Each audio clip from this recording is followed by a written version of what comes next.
اللہ رب العزت اس بات پر بھی قادر ہے کہ بڑے بڑے پہلوانوں کو دبلا پتلا کر دیتا ہے۔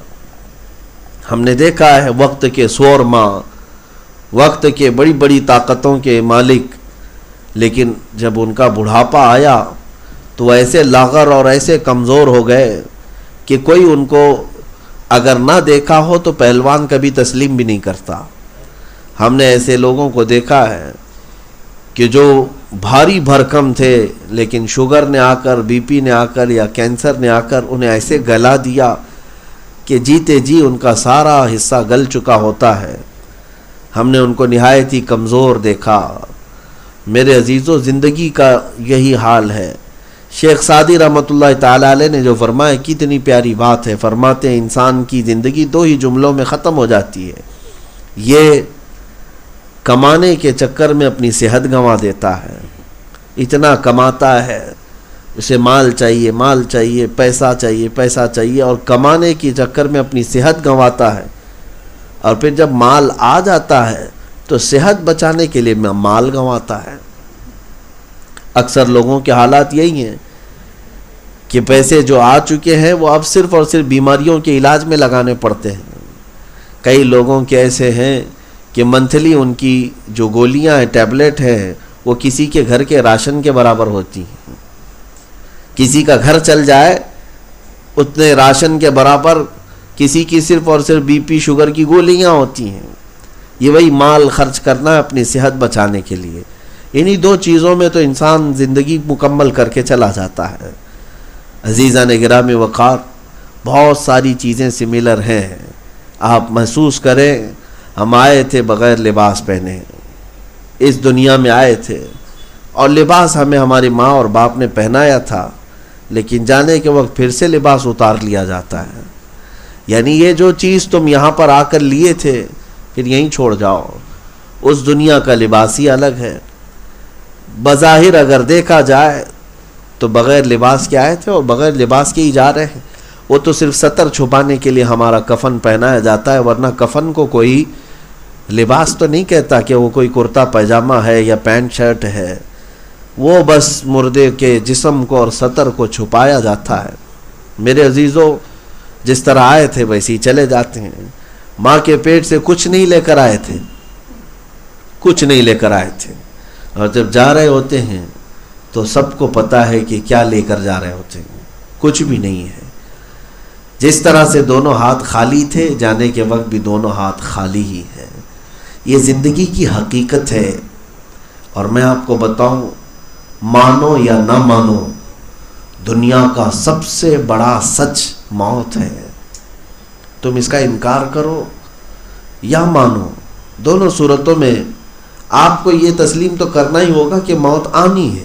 اللہ تعالیٰ ارشاد فرماتا ہے قرآن پاک میں کہ ہم لوگوں کو اپنی طرف پھیر دیں گے۔ کئی جگہوں پر ہے وَإِلَيْهِ يُرْجَعُونَ وَإِلَيْهِ تُرْجَعُونَ وَإِلَيْهِ النُّشُورُ، قرآن پاک میں کہ تم سب کے سب لوٹائے جاؤ گے اس کی طرف، تم سب کے سب پلٹائے جاؤ گے اس کی طرف، اسی کی جانب جمع کیے جاؤ گے۔ یہ آیتوں میں مولا تعالیٰ نے بارہا ہمیں ارشاد فرمایا۔ تو مومن وہ ہے جو اپنی آخرت کے تصور کے ساتھ یہاں جیے، اور جس کے ذہن میں آخرت کا خوف نکل گیا تو پھر وہ کھوکھلا مسلمان ہے۔ اس سے ہر چیز ممکن ہے، وہ کچھ بھی کر سکتا ہے، زنا ہو، شراب ہو، جوا ہو، چوری ڈکیتی ہو، یہ سب چیزیں تو عام سی بات ہیں۔ جس کے ذہن سے آخرت کا تصور ہٹ جائے وہ اپنی ماں کے ساتھ زنا بھی کر سکتا ہے، وہ اپنی بیٹی کا منہ کالا بھی کر سکتا ہے۔ یہ بزرگوں نے فرمایا جب انسان کے ذہن سے آخرت کا تصور ختم ہو جائے، حساب دینے کا خوف نکل جائے، اللہ کے حضور حاضر ہونے کا خوف ختم ہو جائے، تو ہر چیز اس سے ممکن ہے، بلکہ وہ بھیانک گناہ بھی کر سکتا ہے جو جانوروں سے بھی صدور نہیں ہوتے۔ اس لیے میرے عزیزو، آخرت کے تصور کے ساتھ جیے ہیں۔ زندگی بہت تیزی سے 12 بج رہے ہوں رات کے، تو گھڑی جیسی ہی آگے بڑھ گئی، ہو سکتا ہے آپ کو اس بات کی خوشی ہو کہ 1 بجنے والے ہیں، 2 بجنے والے ہیں، لیکن یہ گھڑی ہمیں بتا دیتی ہے کہ پھر 12 تو بجنا ہی ہے، 12 بجنا ہی ہے۔ 1 بجیں گے، 2 بجیں گے، 3 بجیں گے، لیکن یہ کانٹا گھوم کر کے واپس پھر 12 پہ لے آتا ہے۔ اسی طرح سے ہماری زندگیاں ہیں۔ جو لوگ ہیپی برتھ ڈے میں اتنی خوشیاں مناتے ہیں، پٹاخے اڑا رہے ہیں، موم بتیاں گل کر رہے ہیں اور کیک سے کھیل رہے ہیں، انہیں ایسا لگ رہا ہے کہ میری زندگی اور ترقی پذیر ہے۔ اس بات پر تو اب بڑے بڑے پارٹیاں، بڑے بڑے فنکشن ہال بک ہونے لگ گئے ہیں۔ نادان ہے انسان جو موت کے قریب جا رہا ہے، وہ خوشیوں میں رقص کر رہا ہے، اسے اندازہ بھی نہیں ہے کہ 1 سال اس کی زندگی کا کم ہو گیا اور موت سے قریب ہو گیا۔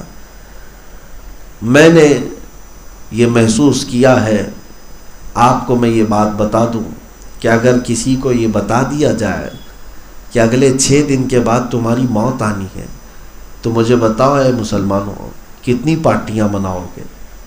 کون سی اینیورسری کرو گے؟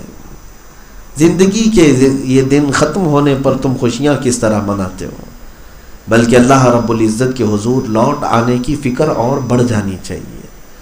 پچھلے سال میری عمر 30 سال کی تھی، اب 31 سال ہو گئی۔ اس کا مطلب یہ ہے کہ اللہ تبارک و تعالیٰ نے جو مجھے مہلت دیا تھا وہ کم سے کم ہوتی جا رہی ہے، کم سے کم ہوتی چلی جا رہی ہے۔ تو زندگی کا جو خلاصہ ہے، جو بزرگوں نے بھی فرمایا، ہمارے پاس لمیٹڈ ٹائم ہے، شارٹ پیریڈ ہے، وقت کی قلت ہے۔ میں نے شاید اس سے قبل بھی آپ کو بتایا ہوگا، ایک کیلکولیشن میرے ایک استاد نے بتایا تھا، روزانہ آپ اپنی زندگی میں 8 گھنٹے سو جاتے ہیں، 24 گھنٹے میں 8 گھنٹے آپ سوتے ہیں۔ پتہ ہے اس سے زیادہ بھی سوتے ہوں گے لوگ، لیکن 8 گھنٹے کا ہی اگر حساب کرتے ہیں تو 24 میں سے 8 کا مطلب ہوا 1/3 حصہ، 1/3۔ 8 8 16 8 3 24، 24 کو اگر 3 حصوں میں ڈیوائڈ کریں تو 1/3 حصہ ہم روز سوتے ہیں، 1/3۔ اور اگر کسی کی زندگی 60 سال کی ہوئی تو 60 کا اگر 1/3 نکال دیں تو 20 سال ہوتے ہیں۔ 60 سال والا آدمی 20 سال صرف سویا ہے، 20 سال صرف سونے میں گزر جاتے ہیں۔ اور پھر بچپن کے ایام نکال دیں، پھر بڑھاپے کے دن نکال دیں، پھر اس نے کھانے پینے اور اپنی حاجات میں جو لگایا ہے وہ نکال دیں، اور پھر جو دوست و احباب کے ساتھ گپیں لگانے میں لگایا ہے وہ نکال دیں، تو رب تعالیٰ کو دیا ہوا وقت جو ہے وہ انگلیوں میں بھی گننا مشکل ہو جائے گا۔ بہت کم وقت ہم نے اپنے رب ذوالجلال کے حضور دیا ہے۔ اسی لیے قرآن پاک میں اللہ تعالیٰ نے کئی جگہ پر فرمایا، انسان جلد باز ہے، انسان بھول جاتا ہے۔ اکثر یہ جو ہمارے پاس صدمے آتے ہیں یہ ہمیں بار بار یاد دلاتے ہیں کہ تمہیں واپس لوٹنا ہے۔ بزرگوں نے فرمایا ہے کہ جب تمہاری زندگی میں کسی عزیز کا انتقال ہو جائے، یا تمہارے مال میں کچھ خسارہ ہو جائے، یا تمہاری طبیعت خراب ہو جائے، تو سمجھ لینا یہ تینوں علامتیں ہیں، الارم ہے جو اللہ تعالیٰ تمہیں ہدایت کی طرف پھر سے بلا رہا ہے۔ تمہارے عزیز کا انتقال ہوا تو سمجھ جاؤ کہ میں بھی جانے والا ہوں۔ جس طرح میرا بھائی چلا گیا، میری ماں گئی، میرا باپ گیا، یا میرا بیٹا یا میرا رشتہ دار گیا ہے، اسی طرح سے جب تمہارے مال میں خسارہ ہو تو تم لوٹ آتے ہو اللہ کے حضور۔ یہ تمہارے لیے اللہ تعالیٰ موقع دیتا ہے کہ پلٹ آؤ۔ یا پھر بیماری آئی تو خوف ڈر کہ پتہ نہیں اس بیماری میں میں مر نہ جاؤں۔ تو میرے عزیزوں، بارہا ہماری زندگیوں میں رب تبارک و تعالیٰ یہ الارم دیتا ہے کہ تم میرے بندے اور میری طرف آنے والے ہو، لیکن انسان اتنی جلدی بھولتا ہے کہ میت کو دفن کرنے کے 3 دن کے بعد وہ اپنے معمولات میں ہے۔ بلکہ ہم نے تو قبرستان میں ٹھٹا مار کر ہنستے ہوئے لوگوں کو دیکھا ہے، ادھر مردے کو دفن کر رہے ہیں، ادھر لطیفے سنا رہے ہیں۔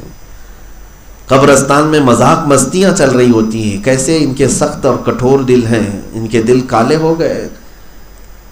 دنیا سے جانے والے کے غم میں نہ روتے، لیکن اپنی آخرت کو یاد کر کے تڑپ تو جاتے کہ یہ چھوٹی سی قبر میں مجھے بھی لوگ دبا دیں گے، دفن کر دیں گے۔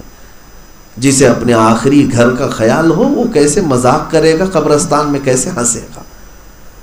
میرے عزیزوں، یہاں پر بات صرف اور صرف مجھے اتنی کرنی ہے کہ انسان اگر بھول جائے تو یہ بہت لمبا بھول جاتا ہے، جلدی پلٹتا نہیں.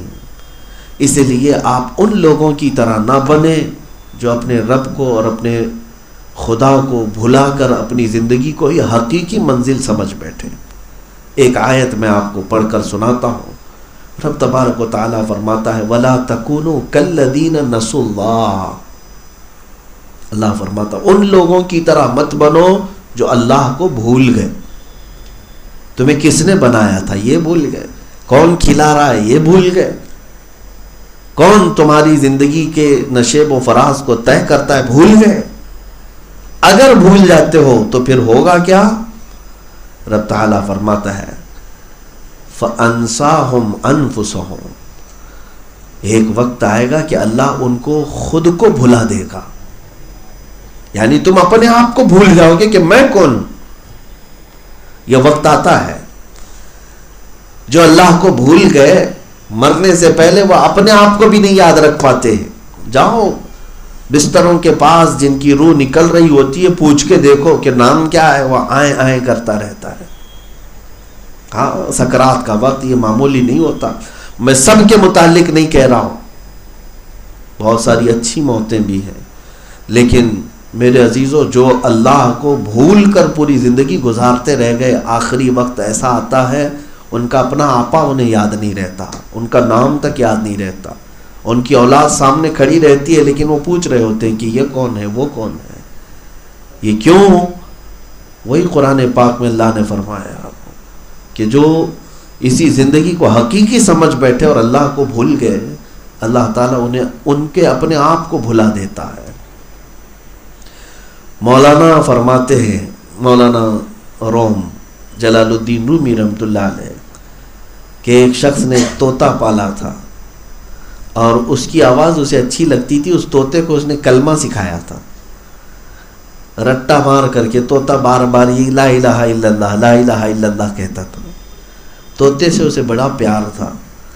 ایک دن اس کے پنجرے کے پاس ایک بلہ آیا. طوطا باہر نکلا تھا، بلے نے پنجہ مارا. جیسے ہی اس طوطے کے سر پر پنجہ مارا، طوطا ٹائیں ٹائیں ٹائیں ٹائیں کرتا رہا اور مر گیا. بلے نے اس کو اچھی طرح سے پھاڑ دیا. مالک دیکھ رہا تھا طوطے کا. یہ مولانا روم جب کوئی بات بتاتے ہیں تو وہ روح کی گہرائی میں اتر کے بتاتے، کوئی کہانیاں نہیں سناتے.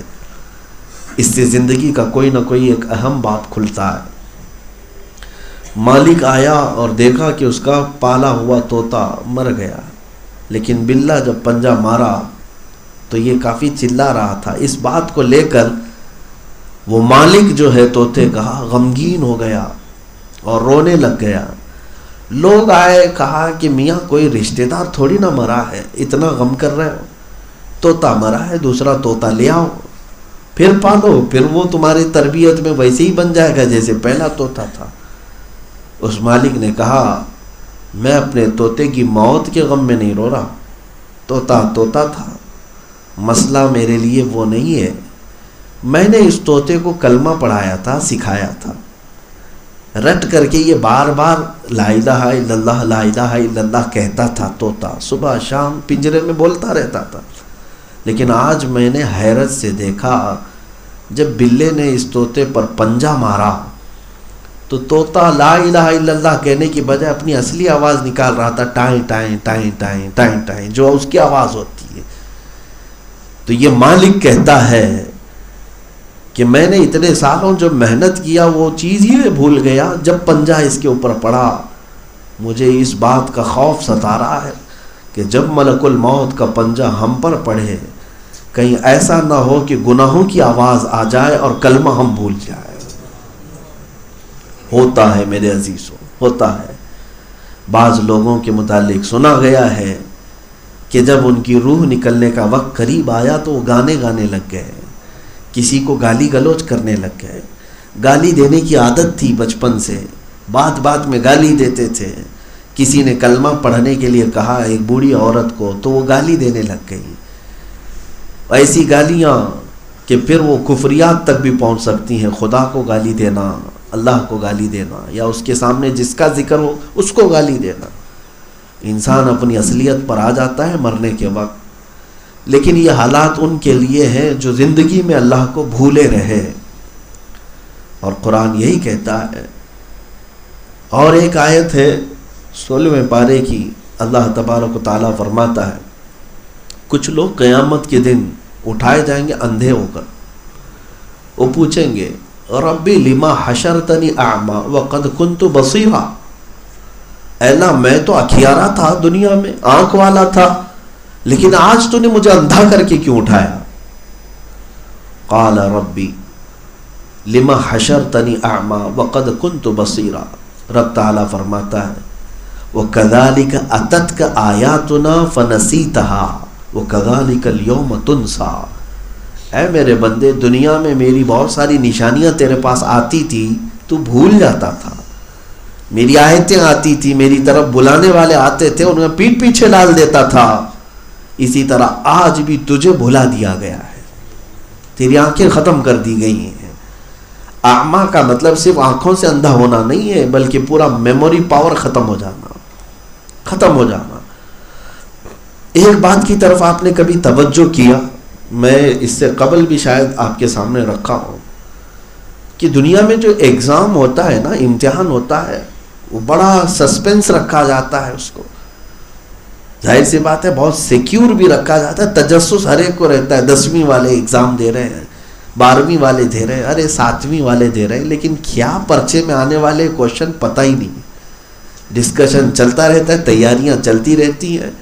ٹیوٹر جو ہے ہر ممکن سوال کا جواب انہیں سکھا رہا ہوتا ہے یہی ہے. کوشچن پیپر پتہ نہیں ہے. اسی بات کی تو سارے طلبہ تیاری بھی کر رہے ہوتے ہیں، پتہ نہیں. اور اگر لیک ہو گیا تو ایگزام کینسل، دوبارہ پیپر بنے گا. لیکن حیرت ہوتی ہے، ایک ایگزام ایسا ہے جس کے کوشچن بھی پورے عام کر دیے گئے ہیں، وہ ہے قبر کا امتحان. سوالات کیا کیا ہیں وہ بھی بتا دیے گئے. من ربک ما دینک ما کنت تقول فی حق ھذا الرجل. 3 ہی سوال. تو تیرا رب کون ہے، تیرا دین کیا ہے، اور حضور کے بارے میں تو کیا کہتا تھا. کوشچن بھی لیک ہیں. اتنا ہی نہیں بلکہ آنسرز بھی بتائے گئے، جوابات بھی سب کو پتا ہے. نہیں پتا، ارے میاں پورے مومنین کو پتا ہے، اور سبوں نے علماء سے سنا ہے، کتابوں میں پڑھا ہے. میں یہ سوچتا ہوں کہ پھر اس کو امتحان کیسے کہیں گے، یہ سوالات کیسے ہیں؟ سوال تو وہ ہوگا کہ اچانک آدمی کا ٹیسٹ لیا جائے اور بتایا نہ جائے اس کو، لیکن یہاں بتا بھی دیا گیا. کوشچن بھی بتایا گیا ہے، آنسر بھی بتایا گیا، سوال بھی معلوم، جواب بھی معلوم. تو پھر یہ امتحان کیسا؟ توجہ چاہتا ہوں میرے عزیزو، اتنے ہلکے میں مت لے لینا، اتنے آسانی کے ساتھ نہ لے لینا. یہ 3 سوال ہیں، تینوں کے میں 1 منٹ بھی نہیں لگیں گے، جواب دے دوں گا. یہاں جواب تو دے سکتے ہو، لیکن بزرگوں نے فرمایا بعض لوگ وہ ہیں جن کو قبر میں جانے کے بعد ان 3 سوالات کے جوابات میں 500-500 سال لگ جاتے ہیں. جوابات نہیں آ پاتے. ایسی کیا ڈیفیکلٹی ہے، ایسا کیا سخت ہے ان کے جوابات میں؟ کون سی چیز ہے؟ میرے عزیزو بات صرف اتنی ہے کہ تمہیں یہ چیز ماننی پڑے گی کہ آج ایک موبائل تمہارے پاس ہے، جتنی چیزیں اس کے میموری میں ڈالو گے اتنا سب سیو کر لے گا. صحیح ہے؟ آپ نے قرآن اس میں ڈاؤن لوڈ کیا ہے، نعتیں ڈاؤن لوڈ کی ہیں، تقریریں ڈاؤن لوڈ کیا ہے، جو کچھ بھی ڈالا ہے سب وہ میموری کارڈ میں موجود ہے. اور جب آپ کو چاہیے اس کے اسکرین پر جا کر آپ سرچ کرتے ہیں، وہ اپنے میموری کارڈ سے آپ کے اسکرین پر شو کر دیتا ہے. ہوتا یہی. لیکن اگر یہ انٹرنل میموری یا پھر وہ کارڈ والی میموری کو موبائل سے ہٹا دیا جائے تو آپ 1000 سرچ کریں اسکرین پر کچھ بھی نہیں آئے گا. یہ تو مشین کا ہے. آپ کے لیے معاملہ یہی ہے، جب روح نکالی جاتی ہے انسان کے جسم سے تو ساری چیزیں اس کی سلب کر لی جاتی ہیں، ختم کر دی جاتی ہیں. تو مالدار تھے، غریب پڑے ہوئے ہو، تمہارا نام جو تھا اب نام کے ساتھ مرحوم لگ گیا ہے، لباس بدل گیا، ساری حیثیتیں بدل گئی، جو کچھ بھی تھا سب وہ روح کے ساتھ چلا گیا۔ اب قبر میں جانے کے بعد سارا ذہن خالی ہے، اسی لیے تو جوابات جلدی آتے نہیں ہیں۔ اب وہاں جواب وہی دے گا جو دنیا میں مولا سے دوستی رکھتا تھا، جس نے یہاں پر اللہ سے بنائے رکھا، اب صرف اسی کے لیے وہاں پر مدد ہوگی جس کے لیے اللہ چاہے گا۔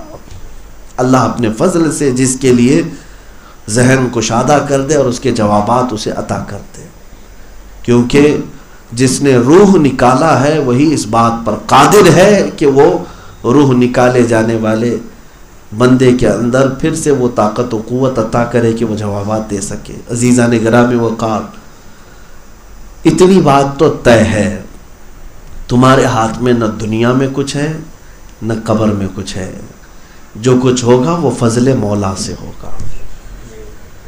ایک بات اور بھی میں بتا دوں، جن کو غرور و تکبر ہے اپنی زندگیوں پر، چند لوگوں کی تعریف سے غرور میں مت آ جانا کہ اب میرا مرتبہ بہت بلند ہو گیا، میں جو چاہے کر سکتا ہوں۔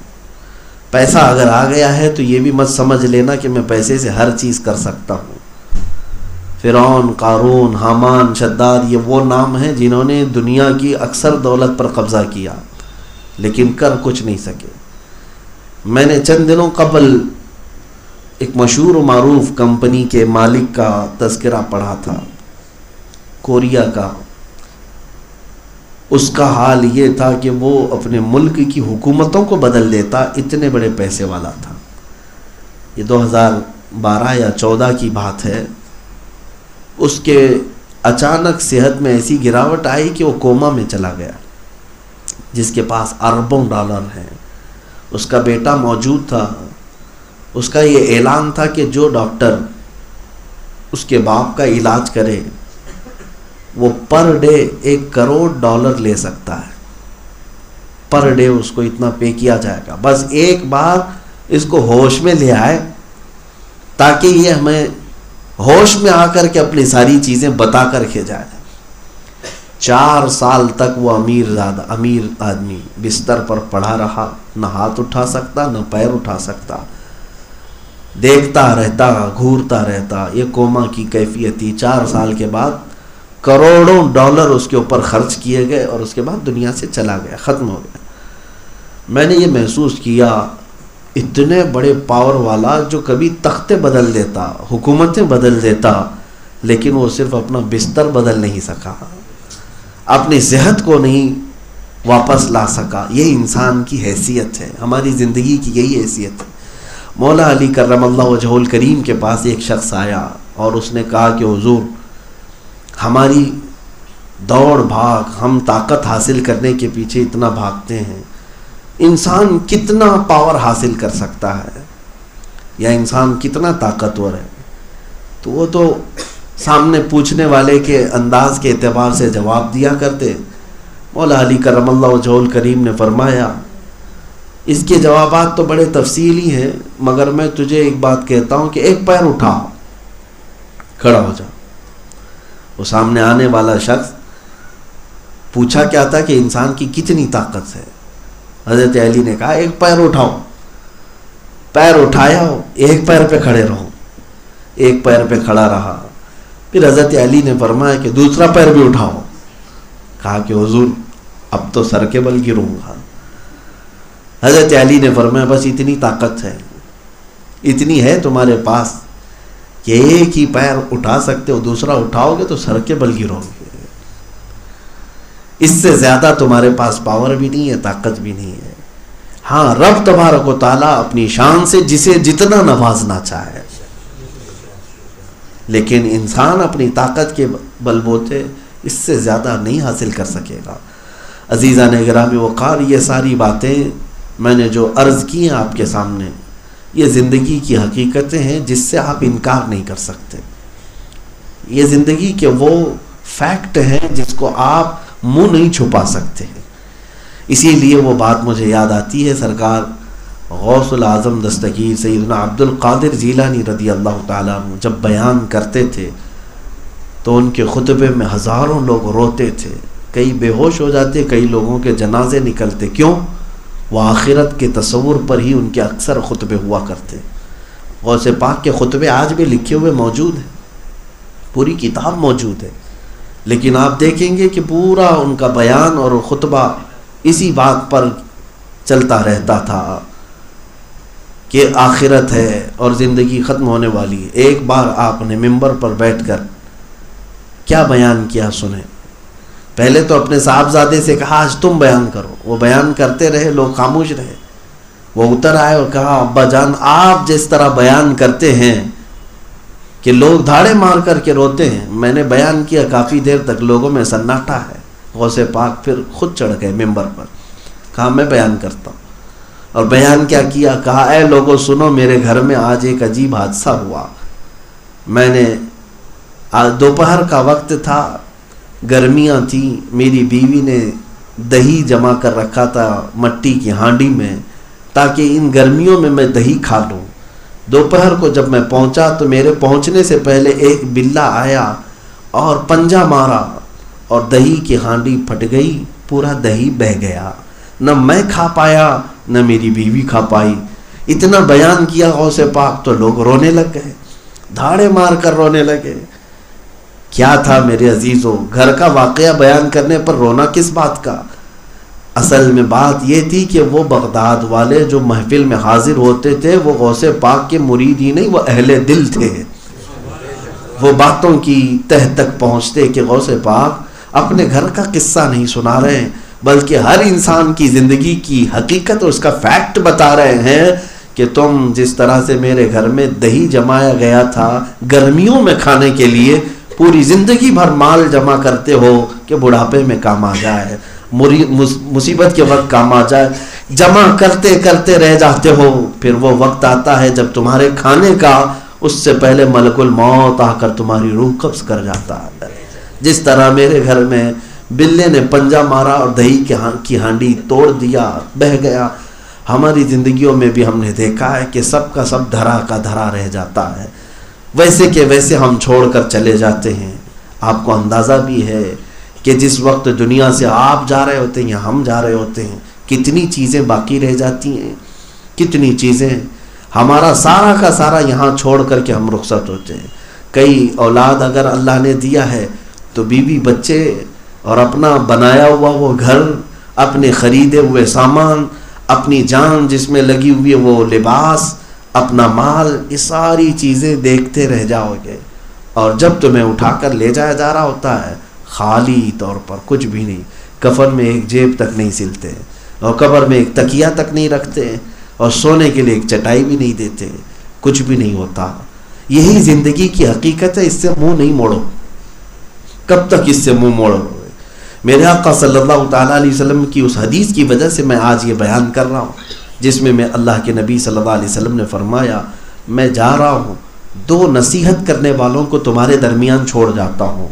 جب تک یہ دو نصیحت کرنے والوں کی نصیحت سنتے رہیں گے لوگ ہدایت پر قائم رہیں گے. وہ کون سے دو نصیحت کرنے والے ہیں؟ حضور پاک صلی اللہ علیہ وسلم نے فرمایا ایک قرآن ہے اور دوسرا موت ہے. قرآن تمہیں نصیحت کرتا رہے گا اور موت تمہارے محلے میں آئے، تمہارے رشتہ داروں میں آئے، وہ بھی ایک خاموش نصیحت کر کے جاتی ہے کہ تیرا بھی یہی ہونا ہے، تمہیں بھی یہیں پر اپنے سفر کا خاتمہ کرنا ہے. میرے عزیزو، آج جس طرح موت عام ہے، میں نے اپنی زندگی میں اتنی موتیں کثرت کے ساتھ کورونا کال میں جس طرح سے ہوئی ہیں نہیں دیکھا. لاشوں کے انبار دیکھا آپ نے کہ جیسے لوگ لنگر کے لیے بھیڑ بھاڑ لگاتے ہیں، یہاں لوگ جلنے کے لیے، دفن ہونے کے لیے بھیڑ لگائے ہوئے. قبروں کے پاس اس قدر بھیڑ بھاڑ کس بات کی؟ مردوں کی بھیڑ. یہ تو ہمیں جتنا دکھایا گیا ہے، ورنہ جو نہیں دکھا وہ کتنی لاشیں تھیں، کتنی موتیں تھیں. میرے عزیزو، موت کا بازار گرم تھا اور یہ انہی حالات کے دوران ہم سب کو پھر سے اپنا احساس بیدار کرنا چاہیے کہ مجھے پلٹنا ہے. اچانک کوئی بلاوا آ جائے تو مجھے سب چھوڑ کر کے نکلنا ہوگا.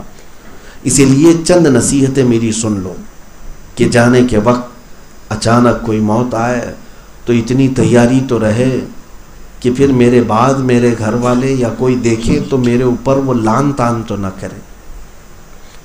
کچھ چیزیں صاف ستھری رکھو، اپنے گھر کو، اپنے اہل و عیال کو، اور اپنے پاس موجود چیزوں میں سے 2 چیزوں کو صاف رکھو. ایک تمہارا موبائل ہے اور ایک تمہارا دل ہے. تقریباً دونوں کے حالات آج ویسے ہی ہو گئے. موبائل نکال لو تو زیادہ دیر تک شاید زندہ نہیں رہے گا، جیسے دل نکال لو تو زیادہ دیر زندہ نہیں رہے گا. سیم تقریباً ہو گئے. یہ تو میں اسی ہی کہہ رہا ہوں، ورنہ موبائل کی حیثیت دل کے برابر نہیں ہے. آج بنا لیا گیا اس طرح سے. اللہ نہ کرے ایسا ہو کہ ایک خاتون اس بات کا آج بھی پچھتاوا کرتی ہے کہ میں اپنے شوہر کی بڑی عزت کرتی تھی، بہت عزت کرتی تھی اور بہت محبت بھی کرتی تھی. اچانک میرے شوہر کا انتقال ہوا ہارٹ اٹیک کی وجہ سے، اور اس کے بعد ساری چیزیں میرے پاس آ گئی، وراثت کی ہو یا گھر میں. لیکن موبائل جو ہے یہ ایسی چیز ہے، کتنی عزتیں ختم کر دیتا ہے، کتنی محبتوں کا قتل کر دیتا ہے. وہ خاتون، میں کسی کا وہ نہیں چاہتا کہ بے عزتی و توہین ہو، صرف عبرت کے لیے میں ذکر کرتا ہوں.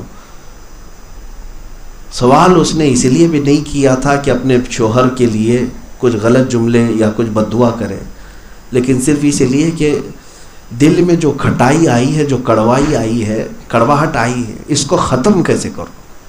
میرے دل میں بڑی کڑواہٹ آئی ہے، اس کو ختم کرنے کے لیے میں کیا کروں. ہم نے پوچھا کہ وجہ کیا ہے.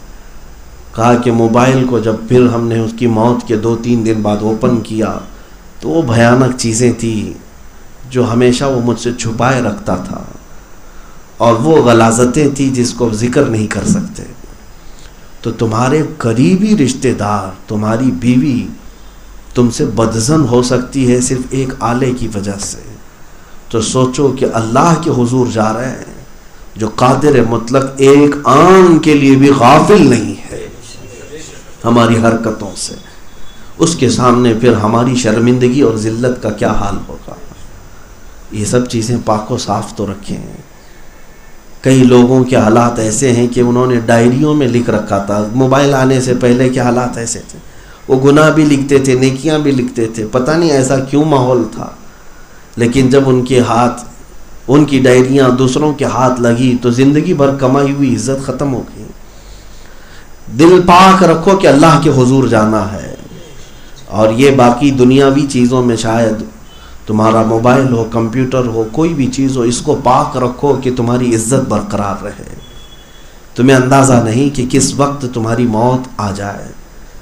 اتنا بھی تمہارے پاس مہلت نہیں ہوتی کہ تم پاسورڈ چینج کر لو. اتنی بھی مہلت نہیں آتی کہ تم کچھ چیزیں ڈیلیٹ کر لو، کچھ چیزیں صاف کر لو. میاں، ہم نے ایسے ایسے اوقات دیکھے ہیں کہ کلمہ پڑھنے تک کی فرصت نہیں دی جاتی. یہ ساری چیزیں تو دور کی بات ہیں. اس لیے اللہ کے حضور جانے کی پہلے سے تیاری رہے. ناگہانی موت، اچانک موت آ کر ہمیں دنیا میں بھی اور آخرت میں بھی ذلیل نہ کرے. ان مختصر سی چیزوں کے لیے اپنا سارا کچھ قربان نہ کرنا. غوث پاک رضی اللہ تعالیٰ عنہ کے مریدین کا جو محور ہوتا ہے وہ ایک آیت کے اوپر ہوتا ہے، قل متاع الدنیا قلیل. غوث پاک کے اکثر خطبوں کی آیت یہ ہے، اے محبوب آپ فرما دیں کہ دنیا کا سامان بہت تھوڑا ہے، تمہیں پتہ بھی نہیں کہ اللہ تعالیٰ تمہیں کیا دینے والا ہے. آپ کو ایک اندازے کے مطابق بتا دوں میں، حساب کتاب ہو جائے گا قیامت کے دن، برسوں لگیں گے. جنتی جنت میں جا چکے ہوں گے، کئی 100 سال بلکہ ہزاروں سال کے بعد سب سے اخیر میں جو جنت میں آئے گا، سب سے لاسٹ، جس کا حساب کتاب ہونے میں کتنے سال لگ گئے پتہ نہیں، یا دوزخ میں عذاب سہ کر کے آیا لیکن سفارش یا شفاعت پر اخیر میں آ گیا. سارے جنتی جنت میں براجمان تھے، لاسٹ مومنٹ پر جو بندہ آیا، حدیث میں ہے وہ جنت میں داخل ہو کر اپنی سیٹ پوچھ رہا ہے، اپنا محل پوچھ رہا ہے کہ میرا کہاں ہے. ظاہر سی بات ہے سارے لوگ اپنی اپنی جگہ پر بیٹھ چکے، ان کی مزاریاں، ان کے دیوان لگے ہوئے ہیں، ان کے خدام، ان کے ارد گرد حوریں، ان کے زر و جواہرات سے بنے ہوئے ہیں محلات، چمک دمک ساری چیزیں. لیکن سب سے اخیر میں آنے والا جنت میں وہ ڈھونڈ رہا ہے کہ میری جگہ کہاں ہے. ہر جگہ ڈھونڈا تو سب فل تھا، سب فل تھا. تو رب تبارک و تعالیٰ سے پوچھتا ہے کہ اے مولا، تو نے مجھے جنت میں داخل تو کر دیا، سب سے اخیر میں آیا صحیح، میرے لیے جنت میں کیا ہے؟ توجہ چاہتا ہوں میرے عزیزوں. اللہ تبارک و تعالیٰ اس بندے سے پوچھتا ہے، خود فرماتا ہے اے بندے، تو سب سے اخیر میں آیا، کیا تو اس بات سے خوش ہوگا کہ جس دنیا سے تو آیا ہے، جس دنیا سے تو آیا ہے اس دنیا کے برابر کا ایک محل دے دوں؟ اللہ ہو سب سے اخیر میں آنے والا وہ کہتا ہے کہ اے رب ذوالجلال، یہ میری حیثیت سے زیادہ ہے، اور تیرا رحم تو اور بھی بلند ہے، تیرا کرم اس سے بڑھ کر ہے. اللہ تبارک و تعالیٰ پھر فرماتا ہے جس دنیا سے تو آیا ہے کیا اس کے مثل 2 گنا بڑا ایک محل تجھے جنت میں دے دوں؟ وہ بندہ کہتا ہے کہ رحمان، تیرا فضل بلند ہے، میں اتنے کا اہل نہیں ہوں. یہاں تک کہ اللہ تبارک و تعالیٰ اس کی عطا کو، اپنی عطا کو بڑھاتا جاتا ہے، یہاں تک فرماتا ہے کہ جس دنیا سے تو آیا ہے اس کے 10 گنا بڑا ایک محل تجھے دے دوں. وہ شاداں و فرحاں رقص کنا ہوتا ہے جنت میں کہ کیا رب تبارک و تعالیٰ اتنی بڑی چیز مجھے عطا کرے گا. اور پھر فرشتوں کو حکم ہوتا ہے کہ فرشتوں اسے لے جاؤ، جس دنیا کو یہ گزار کر کے آیا ہے اس دنیا کے مثل 10 گنا بڑا محل اسے جنت میں دیا جائے. اب جنت کتنی بڑی ہے اس کا تو تصور بھی ہم نہیں کر سکتے، اس کا تصور بھی نہیں ہے. ایک بندے کو جب اتنی بڑی جگہ دی جا سکتی ہے تو پھر انبیاء کا مقام کیا ہے، صحابہ، اولیاء، تابعین کا مقام کیا ہے، اور متقین کا مقام کیا ہے، انہیں کیا کیا دیا جائے گا سوچ بھی نہیں سکتے. اسی لیے فرمایا گیا نا کہ جنت وہ ہے جو تمہارے تصور میں بھی نہیں آئے. تم کس چیز پر اس کو قیاس کرنے لگ گئے، کمپیئر کرنے لگ گئے؟ 7 اسٹار ہوٹل پر، 5 اسٹار ہوٹل پر کہ جتنی سہولیت یہاں تھی وہ جنت میں ملیں گی. جو تمہارے ذہن میں آ گئی چیز وہ جنت نہیں، اس سے بہت بلند ہے. میں آپ کو بتاتا ہوں یہ بات میں نے کیوں رکھی کہ اللہ نے کیا یہ سچ نہیں فرمایا کہ محبوب آپ فرما دیں کہ دنیا کا سامان بہت تھوڑا ہے، بہت تھوڑا ہے.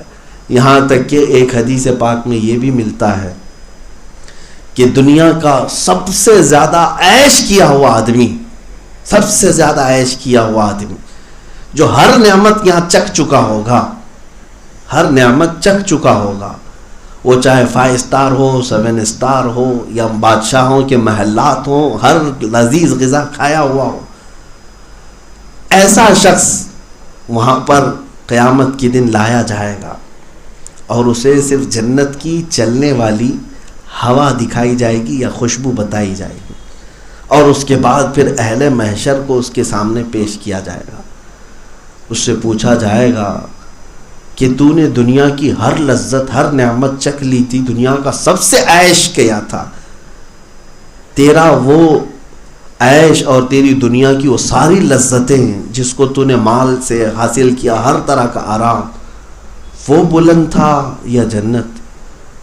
وہ بندہ کہے گا میں جو زندگی گزار کر کے آیا اس طرح کی 100 گنا زیادہ زندگیاں دی جاتی تو وہ ہیچ ہیں جنت کی صرف ایک خوشبو پر، اس لیے کہ اس میں جو لذت ہے میں نے کبھی اپنی زندگی میں نہیں پائی.